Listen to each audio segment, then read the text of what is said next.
Assalamualaikum, selamat pagi. Puhaba Syedara, hari ini kami kembali hadir menemani Anda dalam Berita Aceh. Bersama saya, Elzira Felicia. Sejumlah berita aktual dan menarik lainnya telah kami sajikan untuk Anda. Berikut 3 berita utama pada pagi hari ini.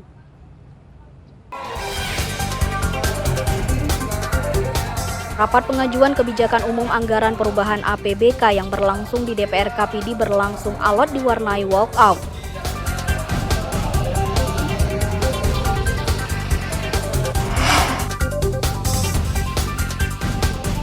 Dua pencabulan dan pemerkosa anak di bawah umur di Kecamatan Tangse ditangkap polisi. Satu di antaranya paman korban.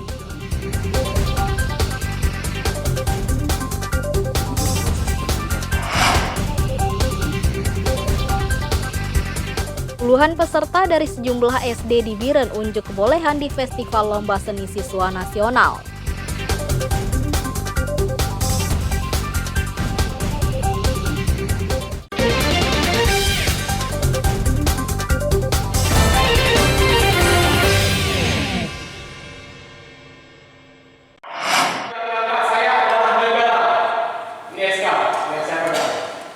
Sidang penyampaian rancangan kebijakan umum anggaran perubahan KUAP dan prioritas plafon anggaran sementara perubahan PPASP tahun 2023 DPR KPD memanas. Sidang berlangsung alot dan dibanjiri interupsi dari sejumlah anggota dewan sejak sidang dibuka oleh Ketua DPR KPD Mahfudin Ismail. 4 fraksi yaitu PDA, Gerindra, Golkar, PAN, dan fraksi Restorasi PKB walkout alias keluar dari ruang sidang. Tindakan 4 fraksi ini sebagai bentuk mosi tidak percaya terhadap pemimpin sidang. Mereka meminta sidang tersebut dipimpin oleh Wakil Ketua DPRK. Sejumlah anggota fraksi Partai Aceh dan seorang anggota dewan dari fraksi Golkar tetap bertahan dalam ruang sidang. Sedangkan fraksi Partai Demokrat tidak hadir karena sedang mengikuti BIMTEK di luar daerah. Kisruh DPR KPD merupakan buntut hasil paripurna penetapan komisioner KIPPD yang hingga saat ini belum ditandatangani oleh Ketua DPR KPD Mahfudin Ismail. Akibatnya, para komisioner terpilih belum mendapatkan SK dari KPU RI.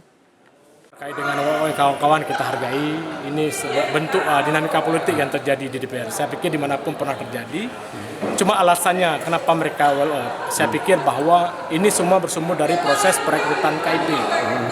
Kalau berbicara mosi tidak percaya, saya sudah 4 tahun menjabat sebagai Ketua DPR KPD. Kenapa persoalan ini baru sekarang mereka tidak percaya kepada saya? Yang paling saya tegaskan dalam forum ini adalah bahwa persoalan ini tidak boleh menghambat proses pembahasan KUA PPAS APBKP 2023. Karena kepentingan rakyat lebih besar daripada kepentingan DPR itu sendiri. Mahfudin Ismail menilai kondisi pada saat sidang DPRK hingga walkout anggota dewan merupakan dinamika politik penjaringan komisioner KIPPD. Meski demikian, sidang penyampaian KUAP dan PPASP yang dibacakan oleh PLT Sekda PD Samsul Azhar tetap dilanjutkan hingga selesai sampai penyerahan dokumen. Jika tindakan walkout para anggota DPR KPD berlanjut, maka rancangan anggaran pendapatan belanja Kabupaten RAPBK 2024 terancam diputuskan melalui peraturan Bupati. Tim Liputan melaporkan dari Kabupaten PD.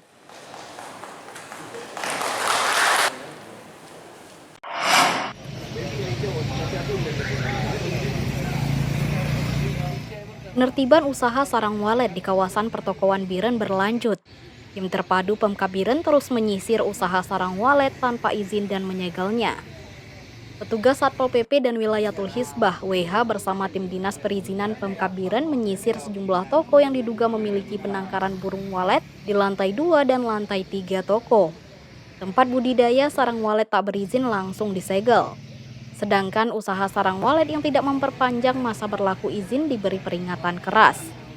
Usaha penangkaran walet yang sudah habis masa berlaku ditempeli stiker bertuliskan penutupan sementara. Segel tersebut baru dibuka jika pemiliknya sudah mengantongi izin perpanjangan usaha. Hari ini yang sudah ke-7 kali. Jadi kita sambung dari Jalan Andalas kemarin itu karena belum habis ada berapa pintu lagi. Sambung Jalan Andalas, langsung masuk Jalan Ramai. Kemarin, minggu kemarin itu sudah 113 pintu ruko yang sudah kita lakukan pencegahan dan penyegelan. Ini belum masuk hari ini. Hari ini berarti kan ada pertama lagi. Hari ini berapa? Hari ini belum selesai. Ini kan lagi proses. Nanti udah selesai, nanti ini lagi. Nanti bisa kasih kabar aja berapa semua ya. Penertiban usaha sarang walet tak berizin merupakan yang ke-7 kalinya di pusat kota Biren. Penertiban ini sebagai upaya meningkatkan PAD Kabupaten Biren. Sedikitnya 113 toko disegel karena tak berizin dan tidak mengurus perpanjangan izin. Tim Liputan melaporkan dari Biren.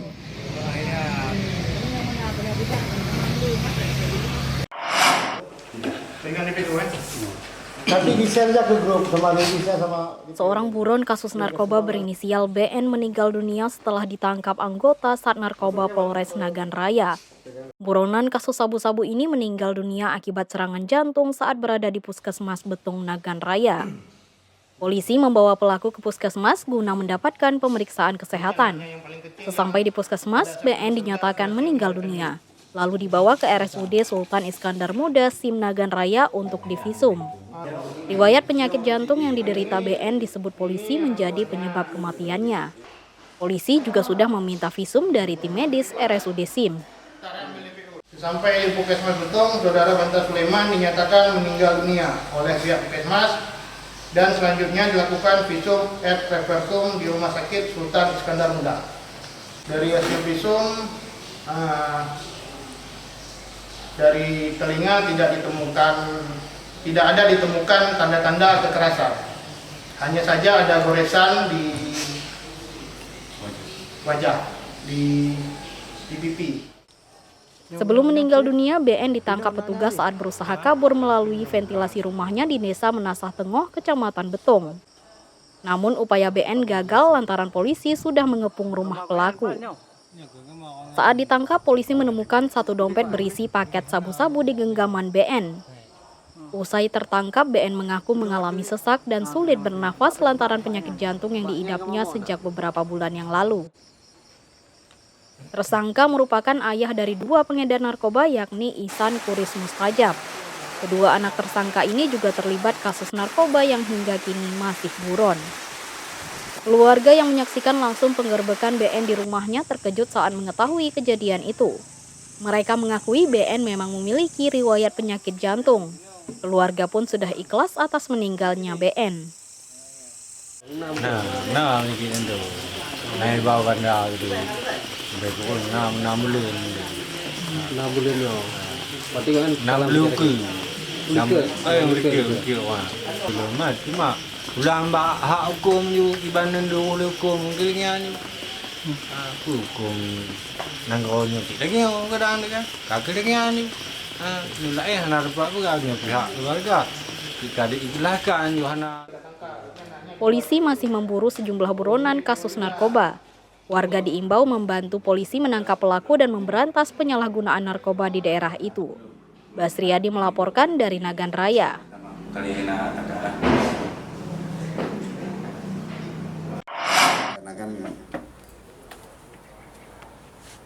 Pada saat itu 2 pencabul anak di bawah umur di Kecamatan Tangse, Kabupaten Pidi ditangkap anggota Satuan Reskrim Polres Pidi.